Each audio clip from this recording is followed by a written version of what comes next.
In Hebrews 6:19 and 20, we have this hope as an anchor for the soul, firm and secure. It enters the inner sanctuary behind the curtain.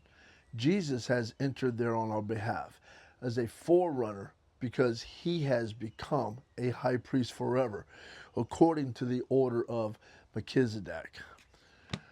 There are days when your soul just feels like it's barely hanging on, days when you don't feel strong, you don't feel spiritual, and honestly, you don't even feel steady. And this verse steps in and it reminds us the anchor was never you. The anchor was never your performance, your consistency, or your emotional state. The anchor is Jesus Christ Himself. When the wind hits the ship, the anchor doesn't make the storm go away. It just keeps the vessel from being dragged into ruin. That's what Jesus is doing for you right now. You might feel shaken, tired, or worn thin, but you're not drifting. Whether you feel it or not, you are held.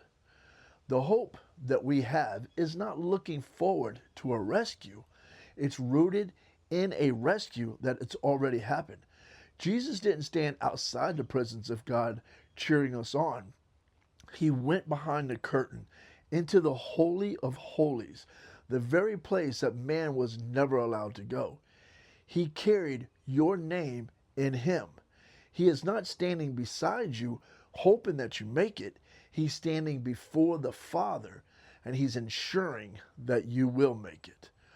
The world puts its hope in things like shifts, careers, approval, money, people, politics, image, strength. That's why people are anxious. Their anchors are floating, and floating anchors cannot hold a soul. But Christ doesn't float, He sits. And He doesn't sit in defeat, He sits enthroned at the right hand of the Father as your high priest forever. Not temporary and not conditional. Not until you mess up, but forever. Behind the curtain means access, and access means belonging.